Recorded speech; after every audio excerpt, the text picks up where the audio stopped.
ఆషాఢ మాసం ప్రత్యేక కార్యక్రమానికి స్వాగతం. నేను వంశీ. Good evening. ఆషాఢం అపోహలు ప్రత్యేక కార్యక్రమానికి స్వాగతం. ఆషాఢ మాసం ఆధ్యాత్మిక మాసం, అమ్మ అనుగ్రహాన్ని పొందేందుకు అత్యుత్తమమైన మాసం. ఆషాఢ మాసం పైన ప్రేక్షకులకు ఎన్నో అపోహలు, అనుమానాలు ఉన్నాయి. ఆషాఢ మాసంలో ఎన్నో నియమాలు, ప్రత్యేకతలు ఉన్నాయి. అలాంటి ఆషాఢ మాసంపై సందేహాలను నివృత్తి చేసేందుకు హెచ్ఎంటీవీ ఓ ప్రత్యేక చర్చను చేపట్టింది. ఈ చర్చలో పాల్గొనేందుకు మనతో పాటు కొంతమంది అతిథులు ఉన్నారు. వారితో మాట్లాడి ఆషాఢ మాసంపై మనకున్న సందేహాలని నివృత్తి చేసే ప్రయత్నం చేద్దాం. ముందుగా భాగ్యలక్ష్మి గారు మనతో స్టూడియోలో ఉన్నారు. జూమ్ లైవ్లో డిఎల్ కామేశ్వరి గారు ఉన్నారు. ముందుగా కామేశ్వరి గారితో మాట్లాడదాం. అమ్మ, ఆషాఢ మాసం ప్రత్యేకత ఏంటి? ఆషాఢ మాసంలో దేనికి ప్రసిద్ధి? ఆషాఢ మాసం ఎలా జరుపుకోవాలి? టీవీ ప్రేక్షకులందరికీ నమస్కారం. అక్కడున్న అతిథులకి మీ అందరికీ కూడా నమస్కారము.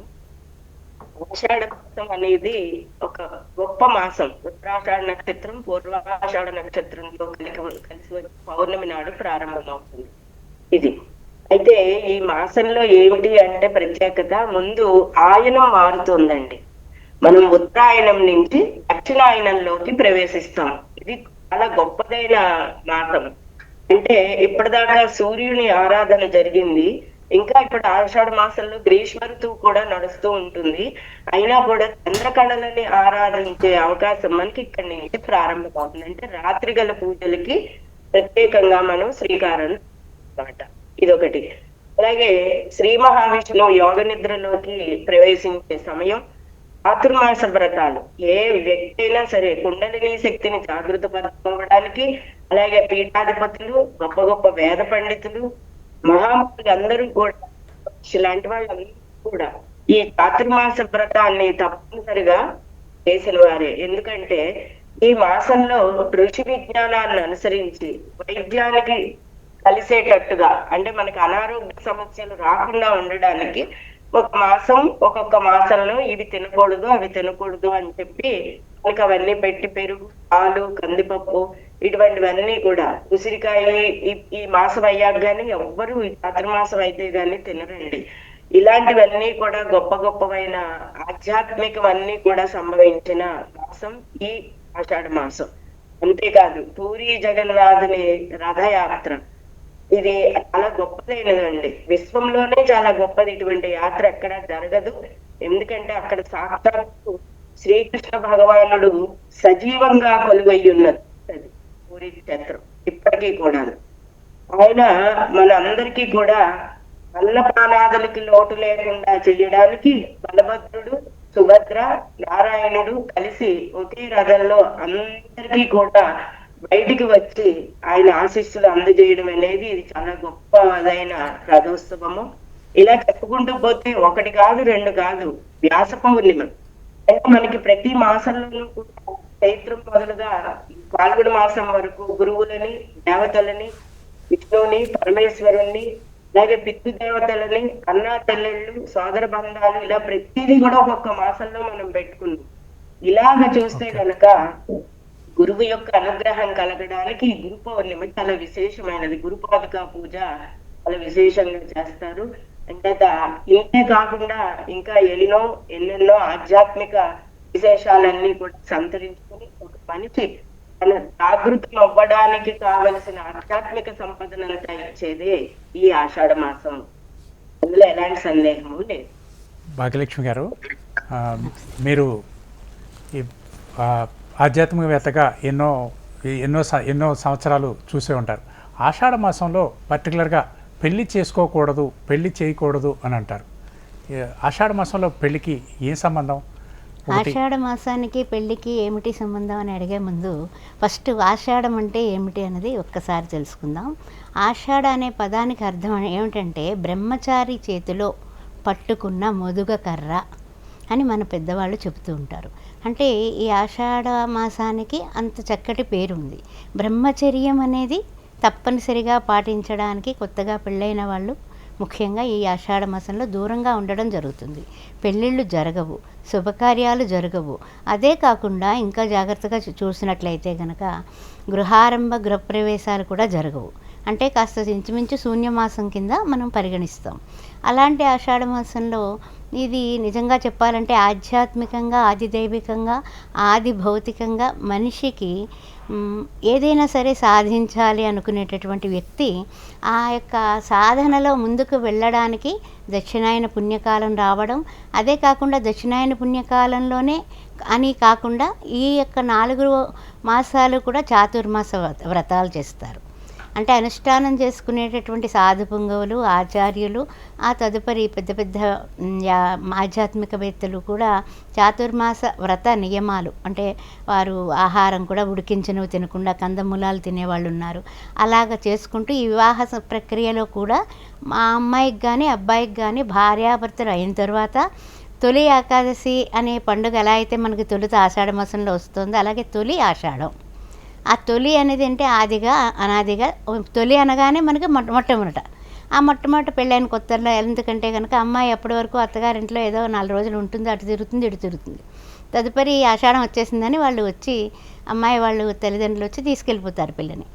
అదేవిధంగా శ్రావణంలో వీళ్ళు తీసుకువెడతారు, వీళ్ళు తెచ్చుకుంటారు కోడల్ని లక్ష్మీదేవిగా. అయితే ఈ ఆషాఢంలో తీసుకెళ్ళడానికి అంతరార్థం ఏంటంటే మన పెద్దలు పెట్టినటువంటి నియమం ఏమిటంటే ముఖ్యంగా వాళ్ళు ఏం చెప్పారంటే కనుక మనకి ఒకటే చెప్పారు, ఒకవేళ ఆషాఢంలో పిల్ల గర్భవతి అయితే ఏప్రిల్ మాసానికి 9 నెలలు నిండితే కనుక మరి 9వ నెల నిండిన తర్వాత అప్పుడు పిల్లాడు కానీ పుడితే చంటి బిడ్డని చూడటం సమ్మర్లో ఎంత కష్టం. అందుకని ఆషాఢ మాస నిబంధన వెనుక ఆరోగ్యం ఉంది. ఆ పిల్ల పుట్టినటువంటి పిల్ల తల్లి కూడా క్షేమంగా ఉండాలని ఆషాఢ మాస దూరం పెట్టారు అని కొంతమంది అంటూ ఉంటారు. కానీ మన పెద్దవాళ్ళు ఏం పెట్టినా కూడా అది చాలా చాలా వివేకవంతమైనటువంటి ఆలోచనలే చేశారు. ఈనాటికి కూడా వాళ్ళ ఆలోచనలు పూర్తిగా ఆ నాన్సెన్స్ అనే వాళ్ళకి న్యూసెన్సే తప్ప మామూలుగా జనరల్గా చెప్పాలంటే కనుక ఈ ఆషాఢ మాసం ప్రక్రియను పాటించిన వాళ్ళు ఏ శ్రావణంలోనో ఆ తదుపరి తర్వాత ఎప్పుడు గర్భవతి అయినా పిల్ల ఆ మే నెల దాటేస్తాం. ఏప్రిల్ మేలే కదా గడ్డు కాలం, దాటేస్తే ఇంకా పర్వాలేదు చల్లబడిపోతుంది. అందుకని తప్పనిసరిగా కూడా ఎవ్వరూ కూడా ఆషాఢ మాసం దూరంగా ఉండాలి. అంటే ఏమిటి, కొంతమంది అంటుంటారు గడప దాటకూడదా, దొడ్డుగుమ్మం దారిన వెళ్ళొచ్చు మత్తారింటికి అనే అబ్బాయిలు ఉన్నారు. ఏం పర్వాలేదు, మేమిద్దరమే ఉంటున్నాం కదా, ఇప్పుడంతా కూడా సాఫ్ట్వేర్ జనరేషన్ అయిపోయింది, మేమిద్దరే ఉంటున్నాం కదా, తప్పే ఉంది, మా అత్తగారు రారు, మా మామగారు రారు, వీళ్ళు రారు వాళ్ళు రారు, మేమిద్దరం హ్యాపీగా నెల్లాళ్ళు టూర్లు పెడతాం, ఏదో ప్లాన్ చేసుకుంటున్నాం అంటారు. కానీ అసలు శాస్త్రోక్తంగా అర్థం పిల్లల మీద పడుతుందన్నమాట. అందువల్ల పుట్టిన వాళ్ళు కూడా కొంచెం ఇదిగా కాస్తంత ఆరోగ్యవంతంగా ఉండరని చెప్తారు. ఓకే, కామేశ్వర్ గారు, ఆషాఢ మాసంలో ఏవైనా గుడుల్లో వివాహం చేసుకోవచ్చా? చేసుకుంటే ఎలాంటి ఫలితం ఉంటుంది? అసలు ఆషాఢ మాసంలో పెళ్లిళ్ళే చేయకూడదు. ప్రధానంగా గురుబలం ఉండదు, శుక్రుడి యొక్క బలం ఉండదు, రవి బలం ఉండదు. 3 బలాలు జ్యోతిష్ శాస్త్రపరంగా ఉండవు జాతక చక్రం. ఇంకొకటి ఏంటంటే అసలు ఎందుకు పెట్టారు ఈ ఆషాఢ మాసం అనేది, మన ఆడవాళ్ళు కానీ మగవాళ్ళు కానీ ఈ వేసవి తాపానికి రక్తహీనత పొంది ఉంటారు. ఈ రక్తహీనత పొందినప్పుడు ఈ గ్రీష్మ ఋతువులో వచ్చే ఇబ్బందుల వల్ల వీళ్ళు గర్భం దాల్చినా లేకపోతే వీళ్ళ యొక్క ఇబ్బందులు ఏమైనా సరే ఆ పిల్లల మీద పడినా కూడా అనారోగ్య సమస్యలతో ఉన్న పిల్లలే పుట్టడం జరుగుతుంది. ముఖ్యంగా అసలు మోడల్లో ఎప్పుడు కూడా సూర్యలో కానీ మోడల్లో కానీ గ్రహాలు బలంగా ఉండవు. అందుకని గుళ్ళల్లో కానీ లేకపోతే ఇంకో చోటైనా కానీ లేదా అమెరికా మాకు సంబంధం లేదు అక్కడికి వెళ్ళి చేసుకుంటామన్నా కుదరదు. దాని ఎఫెక్ట్ ఖచ్చితంగా గంట మీద పడుతుంది. ఇవి నేను చూశాను కూడా. అంటే అయితే చేయకూడదు, ఖచ్చితంగా చేయకూడదు, చేసుకోకూడదు. వాళ్ళు కూడా తెగించి మాకు మీరేమంటారు భాగ్యలక్ష్మి గారు? తిరుమలలో చేసుకుంటుంటారు, సింహాచలంలో చేసుకుంటుంటారు, జరుగుతున్నాయి. ఎందుకంటే ఇప్పుడు లేటు వివాహాలు ఉంటాయి, ఇంట్లో ఎవరో పెద్దవాళ్ళు రేపో మాపో అంటూ ఉంటారు.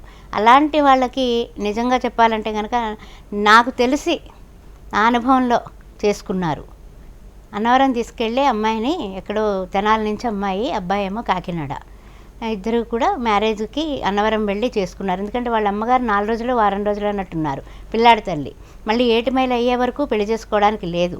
మరి ఏం చేయాలమ్మా అంటే కనుక మరి మీ ఇష్టం బాబు, మరి మీరు మీ తప్పనిసరి పెద్దవాళ్ళు పరిస్థితులు అయితే అది ఇంకేంటి ఆవిడ నిజంగా కూడా పాపం 16 రోజుల పండగ కూడా అవ్వకుండానే ఆవిడ పుట్టుకుమంటం జరిగింది. అయ్యో. అంటే ఎందుకంటే ఇది ఆవిడ చూస్తాను అనే కోరిక, ఆఖరి కోరిక తీర్చకపోతే నేను ఇంకెందుకు శ్రావణంలో కాదు అక్క నేను ఇలా పెడతాను అని అంటే, నాయన నువ్వు పెద్దవాళ్ళని అడిగి తెలుసుకొని చేసుకోండి అని చెప్పాను నేను. అలా చేసుకోవడం జరిగింది. వాళ్ళిద్దరూ బాగానే ఉన్నారు. అంటే ఎందుకంటే బాగున్నారు అనడానికి వాళ్ళ అమ్మ ఆశీస్సులు ఉన్నాయి అక్కడ. దైవబలమే కాకుండా అంటే చూడండి అంటూ ఉంటారు కదా, అంటే ఇప్పుడు ఇది ఒక పర్టికులర్ కేసు కింద తీసుకోవాలి కానీ ఏంటంటే మామూలుగా అయితే మనం ఎవరు ఒప్పుకోము, చేసుకోము. తెలుగునాట ఎవరు కూడా రెండు. కామేశ్వర్ గారు మీరు ఏకీభవిస్తారా? నేను ఏకీభవించనండి. నా ఇదిలో మాత్రం చాలా మంది ఫెయిల్యూర్ అయ్యారు. వద్దని చెప్పిన మూడల్లో గానీ ఆషాఢంలో గానీ జరిగినప్పుడు ఖచ్చితంగా చేసుకోకూడదు, అంతే కదా? చేసుకోకూడదు. ఆగడం వల్ల వచ్చిన ఇబ్బంది ఏమీ లేదు. ఒక సంవత్సరం. ఇంకొక మాట, అత్త అల్లుడు ఒకే గడపలో నివసించకూడదు, గడప దాటకూడదు అంటారు. దీన్ని మీరేమంటారు? ఇప్పుడు మనది ఒకప్పుడు ఇలా పరిశ్రమలు, సాఫ్ట్వేర్లు, ఉద్యోగాలు లేని దేశం అండి. వ్యవసాయ పూరిత దేశం. ఇది ఏ శాస్త్రంలోనూ కూడా నిజంగా లేదు. అసలు నిజం చెప్పాలంటే చాలా మంది పండితుల్ని నేను కూడా అడిగి తెలుసుకున్నాను. వాళ్ళ పెద్ద పెద్ద పండితులు కూడా ఏం చెప్పారంటే, వ్యవసాయ ఆధారిత ప్రాంతం కదా మనది భారతదేశం, అందుకని ఋషి విజ్ఞానం మనకి ఏమైనా అందించింది అంటే, ఈ సమయంలో ఏ మాత్రం పొలాన్ని నెగ్లెక్ట్ చేసినా కూడా, అంటే ఇప్పుడు తొలి చినుకులు పడతాయి, గ్రీష్మం ఉన్నా కూడా ఋతువు తొలి చినుకులు పడతాయి. ఈ పడే టైంలో గనక మనం విత్తనాలు గనక వెయ్యకపోతే ఇవి మనకి ఆ సంవత్సరం పంట కాదు. అప్పట్లో మరి దాని మీద ఆధారపడే ఉన్నారు కదా. అందుకని ఒకటి ఈ అప్పట్లో ఇలా పిల్లల్ని తీసుకెళ్లి కొత్తగా పెళ్ళైన వాళ్ళని దూరంగా ఉంచి శ్రావణ మాసం వచ్చాక అల్లుడిని గౌరవంగా పిలిచి ఆషాఢం బహుమతి ఇచ్చి, పిల్లకి అత్తగారు శ్రావణ బహుమతి ఇచ్చి చక్కగా తీసుకుని వెళ్ళేవారు. ఇవన్నీ చాలా ముఖ్యమైన సాంప్రదాయాలు. దీని వెనక ఋషి విద్య సామర్థ్యం చాలా ఉందండి. దీన్ని మనం కొట్టడానికి లేదు, ఈ కాలం నాన్ సెన్స్ అనడానికి కూడా లేదు. కానీ ఇప్పుడు ఉద్యోగాలు మారాయి కదా, మేము వెళ్తాము చేస్తాము అంటే చాలా మంది ఈ సమయంలో ప్రెగ్నెన్సీ వచ్చిన పిల్లలందరూ కూడా, నేను అనేక జాతకాలు చూశాను, జూలై అది రాసేటప్పుడు కానీ వాళ్ళు ప్రెగ్నెన్సీ డేట్లు చెప్పినప్పుడు కానీ వాళ్ళు హెల్త్ విషయంలో మాత్రం ఇప్పటికీ సఫర్ అవుతున్న వాళ్ళు ఉన్నారు. అంటే ఆడవాళ్ళకి ఆ బలం అనేది ఉండదు, ఆరోగ్యవంతమైన బలం అనేది వాళ్ళ దేహంలో ఉండదు అనమాట. ఒక పక్క గ్రీష్మ ఋతువు, ఒక పక్క ఎండలు చెట్లాడి మనం భయంకరంగా ఉంటాం, ఒక పక్క వానలు పడుతూ ఉంటాయి. అందుకని అప్పట్లో ఋషి వైద్య విజ్ఞానం మనకి ఆరోగ్యపరంగా ఆడవాళ్ళకి ఈ వెసులుబాటు కల్పించింది అన్నది పెద్దల మాట. నేనైతే నా మీరేం చెప్తారు? అంటే అత్త అల్లుడు ఒకే గడప దాటకూడదు అనేది ఒక నియమం కదా, దీని వెనకుండే ఉద్దేశం ఏంటి? శాస్త్రీయంగా ఏమైనా ప్రత్యేకత ఉందా దీనికి? శాస్త్రీయంగా ప్రత్యేకత ఏమిటంటే ఇప్పటివరకు మనం మాట్లాడుకున్న మాటలు అవే కానప్పటికీ కూడా ముఖ్యంగా ఏమిటంటేనండి, ఇప్పుడు అమ్మాయి ఏమో అత్తారింటి దగ్గర నుంచి పుట్టింటికి తీసుకొస్తారు, ఆషాఢ పట్టి ఇచ్చి తీసుకువెళ్ళాలి వాళ్ళు, అలాగే శ్రావణ పట్టి ఇచ్చి వీళ్ళు వెళ్తారు. ఆ విధంగా ఇద్దరు కూడా అంటే ఏమిటి, ఒక ఆనందమైనటువంటి కుటుంబ గౌరవాలన్నమాట ఇవన్నీ కూడా. ఆషాఢ పట్టీలు ఇవ్వడం అది ఇది. అయితే ఏమిటి, ఆ పట్టీలు కూడా శబ్దం చేయని మువ్వలతో ఉన్నటువంటి ఆ పట్టి అని పేరు రావడానికి ఆషాఢ పట్టి అంటాం కదా, శబ్దం చేయనటువంటి మువ్వలు పెడతారు. మామూలుగా గజ్జలు గలగలం ఉంటాయి. అలా ఎందుకు అనకూడదు? అమ్మాయి దాంపత్య జీవితం జరిపేటటువంటి స్త్రీమూర్తి పెళ్లి కానంతసేపు గజ్జల పట్టీలు వేసుకుని తిరగొచ్చు, పెళ్ళి అయిన తర్వాత అన్నీ గుప్తంగానే ఉండాలి సుమా అన్నట్లుగా కూడా మన పెద్దవాళ్ళు ఆషాఢ పట్టి అనేసి పట్టీలు కూడా దాంట్లో ఇవ్వడం జరుగుతుంది.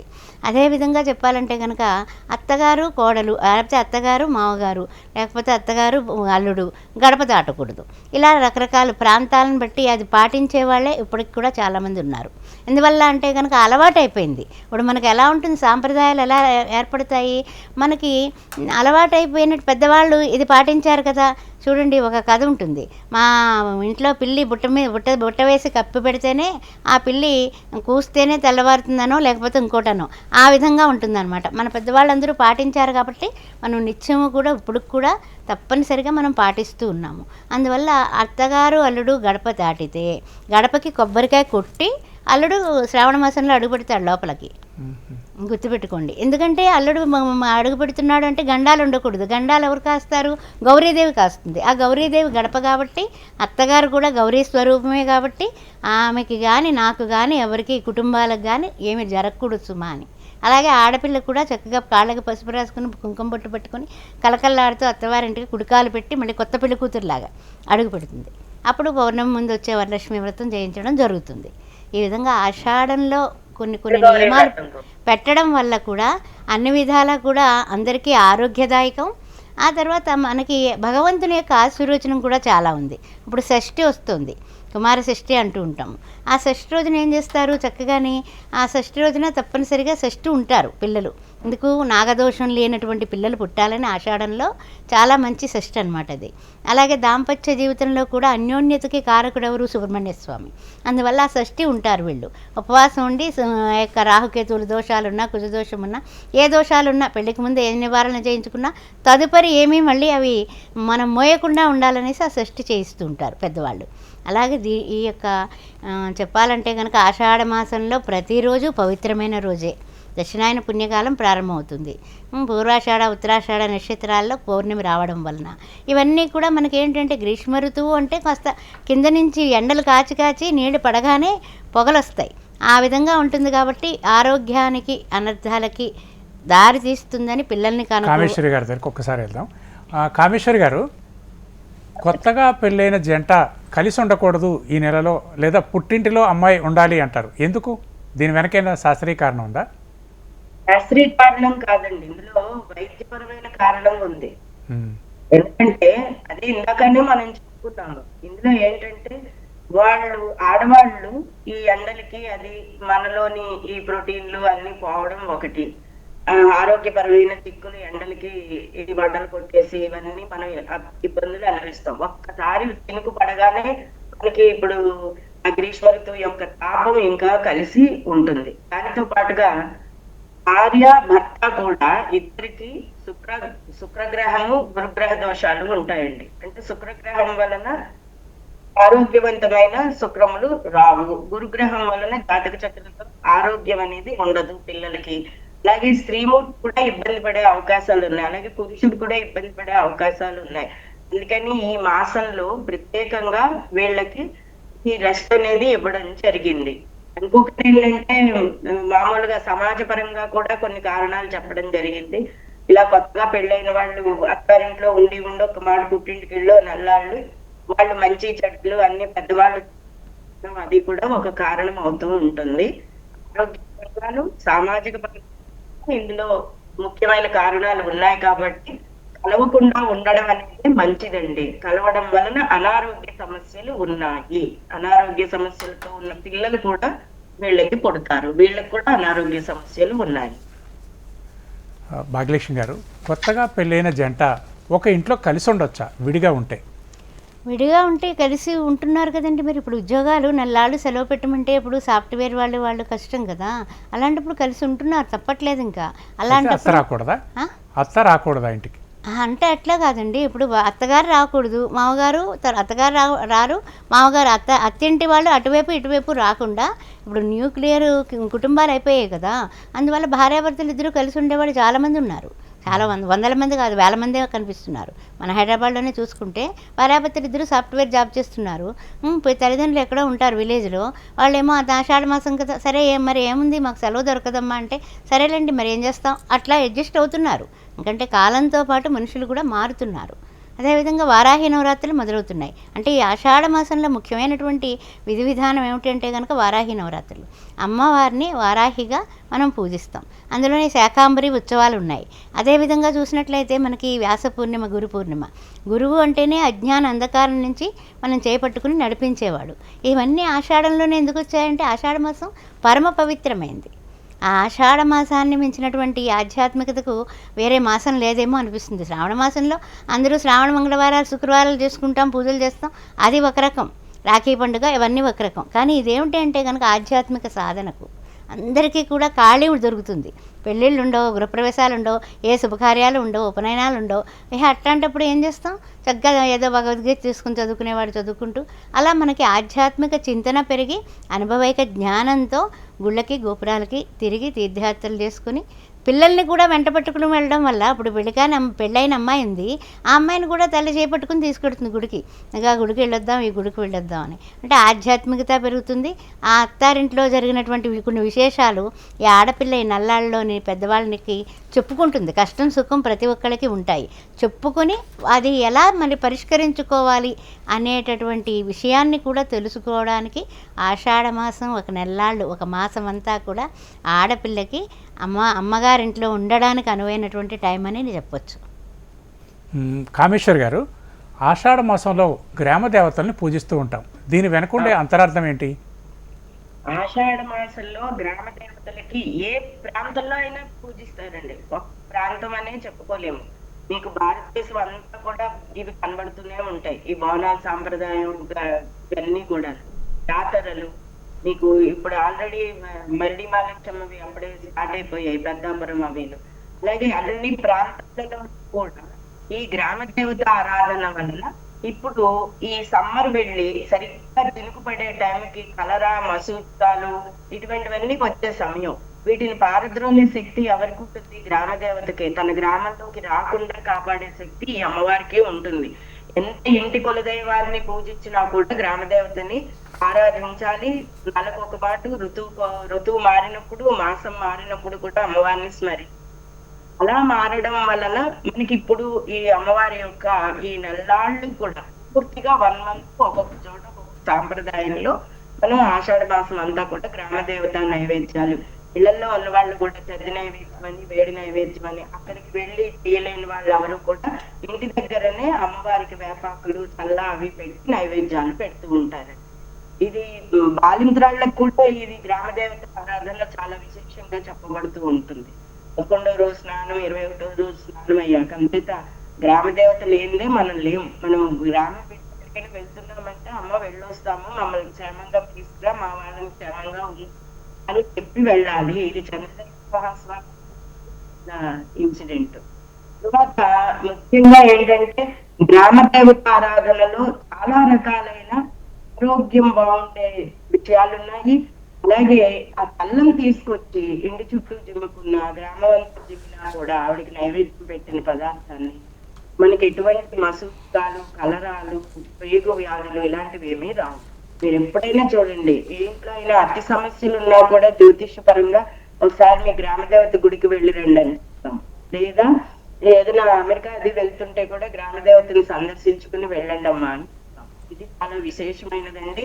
ఈ గ్రామ దేవత ఆరాధనలోనే భాగంగా పూరి జగన్నాథుని రథయాత్రలో అక్కడ అమ్మవారు వారాహిదేవి దర్శనమిస్తుంది. ఎందుకంటే పాడి పంటలు ఇచ్చే సమయం ఇదే కాబట్టి, విత్తనం వేయగానే మొలకెత్తే సమయం ఇదే. కానీ ఇది మామూలుగా ఇది పొలాల వరకు ఇది. మేడం, చివరిగా చెప్పండి, ఆషాఢ మాసంలో మనం చేయదగిన పనులేంటి, చేయకూడని పనులేంటి? ప్రతి ముత్తైదువా కూడా గోరింటాకు పెట్టుకోవాలి. గోరింటాకు అనేది సర్వ సంపదలకు సర్వలక్ష్మీ కళ. అదేవిధంగా పసుపు కుంకుమ ధారణ చేసుకోవడం, గోరింటాకు పెట్టుకోవడం, కాళ్ళకి పసుపు రాసుకోవడం, ఇవి మినిమం ప్రతి ఆడపిల్ల చేయాలి. కొత్త పెళ్లి కూతురు అయితే తప్పనిసరిగా చేసుకోవాలి. పాత వాళ్ళు కూడా ఈనాటికి కూడా మన సాంప్రదాయం ప్రకారం చేస్తున్నారు. అలాగే ఈ ఆషాఢ మాసంలో ఆధ్యాత్మిక చింతనతో ఉంటూ తొలేకాదశి పాటించాలి, నియమాలు పాటించాలి. అదేవిధంగా పౌర్ణిమ, గురు పౌర్ణిమ, వ్యాస పౌర్ణిమ. వ్యాసుల వారంతటి వాడు అష్టాదశ పురాణాలు రచించాడు. వేదాంగాల్ని కూడా ఒక రకంగా మనకి తీర్చిదిద్దాడు. అందుకని అది పాటించాలి. అదేవిధంగా చెప్పాలంటే కనుక ప్రతి పండుగ కూడా విశిష్టమైనవి. శాకాంబరి ఉత్సవాలు, కొన్ని కాయగూరలు పట్టుకెళ్ళి ఆ పిల్ల చేత చక్కగా పళ్ళెంలో పెట్టి ఆ శాకాంబరి ఉత్సవాల్లో ఆ కాయగూరలు ఇప్పించండి, ఎంత మంచిది.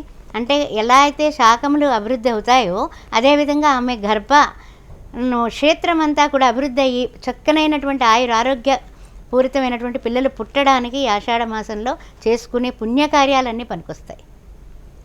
ఇక ఆషాఢ మాసంపై ఎన్నో అపోహలు ఉన్నాయి, దానిపైన మీరు క్లారిటీ ఏమనిస్తారా? ఆషాఢ మాసం మీద ఏ విధమైనటువంటి అపోహలు వద్దండి. ఆషాఢ మాసం చాలా పవిత్రమైనది. ఫస్ట్ ఆఫ్ ఆల్ ఒకటి చెప్పాలంటే కనుక ఆషాఢంలో ఉన్నటువంటి విలువైనటువంటి ఔషధీకృతమైనటువంటి కొన్ని విషయాలు ఉన్నాయి. బోనాలు మనం పెడుతూ ఉన్నాము. బోనం అంటే అర్థం ఏమిటి? బోనం అంటే మనకి బోనం అనేసి ఎత్తుకుంటాం, బెల్లం అన్నం పట్టుకెళ్ళి అమ్మవారి దగ్గర పెడతాం. ప్రతి ప్రాంతానికి అన్నంలో బెల్లం కలపడమా పసుపు కలపడమా అలాంటివి మారుతూ ఉంటాయి. కానీ అమ్మవారు ఎప్పుడు కూడా శక్తి స్వరూపిణి, ఇచ్ఛాశక్తి, జ్ఞానశక్తి, క్రియాశక్తి స్వరూపుడైనటువంటి అమ్మవారు గ్రామ దేవతగా కొలువై ఉంటే అక్కడ మహంకాళి తల్లి అయి ఉండొచ్చు, లేకపోతే మావుళ్ళమ్మ అయి ఉండొచ్చు, పోలేరమ్మ అయి ఉండొచ్చు. అక్కడ మనం పెట్టే నైవేద్యం. ధన్యవాదాలు మేడం, ధన్యవాదాలు భాగ్యలక్ష్మి గారు, ధన్యవాదాలు కామేశ్వరి గారు. ఇది ఇవాల్టి ఆషాఢం అపోహలు ప్రత్యేక కార్యక్రమం. మరో కార్యక్రమంతో మళ్ళీ కలుద్దాం. అంతవరకు సెలవు. నమస్కారం.